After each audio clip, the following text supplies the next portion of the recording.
Bismillahirrahmanirrahim. Assalamualaikum warahmatullahi wabarakatuh. Alhamdulillahilladzi arsala rasulahu bil huda wa dinil haqq liyudhhirahu 'alad dini kulli wa kafa billahi syahida. Asyhadu an la ilaha illallah wahdahu la syarikalah wa asyhadu anna sayyidana wa nabiyyana Muhammadan abduhu wa rasuluh. Allahumma sholli ala sayyidina Muhammad wa ala ali sayyidina Muhammad. Rabbi shrah li sadri wa yassir li amri wahlul 'uqdatam min lisani yafqahu qawli. Sahabat kreatif, pemuda-pemudi, remaja muslim dimanapun Anda berada, seperti biasanya saya Muhammad Haikal Dapitan akan menyapa ruang dengar Anda pada program Hazana Pagi yang disiarkan langsung oleh Pro 2 RRI Ternate. Pada kesempatan subuh yang penuh berkah ini, semoga kita semua telah selesai melaksanakan sholat subuh secara berjamaah, dan insya Allah hari-hari kita selalu dipenuhi dengan keberkahan daripada Allah Subhanahu wa Ta'ala. Di kesempatan subuh yang penuh berkah ini, saya akan menyampaikan tausiah terkait dengan mengontrol ibadah dalam hidup. Sahabat kreatif, dimanapun Anda berada, kita selalu merasa bahwa ibadah kita kadang naik, kadang turun. Bahkan yajid wal yangkus, kadang naik, kadang turun.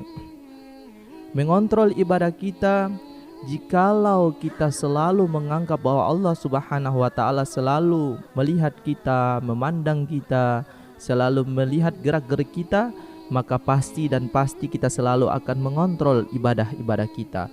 Tetapi kalau kita menganggap bahwa diri kita hanya kita sendiri yang mengurusinya, tidak ada dipantau oleh Allah Subhanahu wa Ta'ala, maka pasti kita akan malas dalam beribadah. Kenapa kita harus mengontrol ibadah? Karena terkadang ada orang yang ibadah karena ingin dilihat oleh orang lain. Dia membeli baju yang bagus, menggunakan atau mengenakan koko yang bagus, sarung yang bagus, kemudian sendal yang bagus, pergi melaksanakan sholat. Di dalam sholat tersebut ada terbesit di dalam hatinya bahwa ya semoga si fulan melihat sarung saya yang baru, ya semoga si fulan melihat baju koko saya yang baru. Ini tandanya orang yang penyakit hati, tandanya orang yang riya di dalam amalnya. Mengenakan baju yang baru, sarung yang baru hanya untuk dilihat oleh orang lain. Padahal sahabat kreatif, tidakkah kita melihat bahwa ada saudara-saudara kita yang tidak punya kelebihan, yang tidak mampu, tetapi mereka sholat, mereka melaksanakan ibadah. Seharusnya kita harus memikirkan hal itu. Jangan karena kita ingin dilihat oleh orang lain sehingga kita mengenakan pakaian yang bagus, sarung yang bagus hanya untuk dilihat oleh orang lain, hanya untuk dipamer-pamerkan. Maka hal ini sangat tidak disukai dan tidak dianjurkan di dalam agama Islam. Tetapi kalau kita mengenakan pakaian yang bagus, sarung yang bagus dan lain sebagainya hanya karena untuk menghadap Allah Subhanahu wa Ta'ala, hanya untuk berpenampilan agar Allah Subhanahu wa Ta'ala menyukai kita, maka ini hal yang baik. Kita bertemu dengan pimpinan, pastinya kita akan mengenakan pakaian yang terbaik. Bagaimana kita bertemu dengan pimpinan di atas pimpinan, pastinya kita akan mengenakan sesuatu hal yang terbaik, pakaian yang baik, dan kita akan memperlihatkan sesuatu yang sangat enak dipandang. Sahabat kreatif, para pemuda-pemudi dimanapun Anda berada, oleh karenanya mengontrol ibadah dalam hidup itu sangat penting. Mengapa?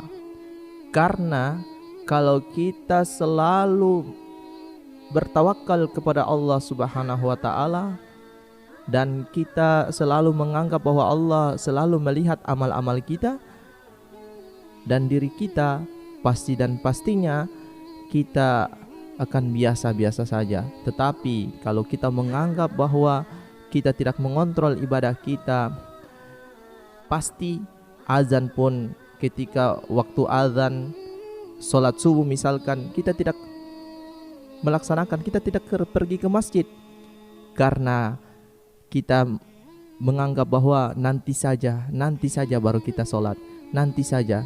Nah ini kemudian sholat asal-asalan. Ketika tiba waktu sholat, melaksanakan sholat, yang penting beranggapan yang penting saya sudah sholat, padahal ada aturan-aturan yang harus kita lakukan.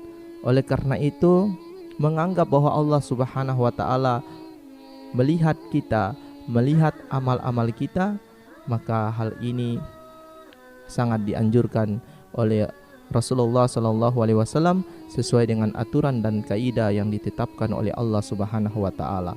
Bukankah ad-dunya jihad wal maut roha? Dunia ini jihad, tempat capek-capeknya di dunia ini. Terus kapan istirahatnya? Wal maut roha, kematianlah itu tempat istirahat yang abadi untuk selama-lamanya. Mudah-mudahan bermanfaat. Saya Muhammad Haikal Dapitan selaku Ketua Prima DMI Maluku Utara. Semoga bisa bermanfaat dan bisa menjadi bahan pelajaran bagi kita semua untuk senantiasa mengontrol ibadah kita, menganggap bahwa Allah selalu melihat kita dimanapun kita berada. Wabillahi taufiq wal hidayah wa kafa billahi syahida. Assalamualaikum warahmatullahi wabarakatuh.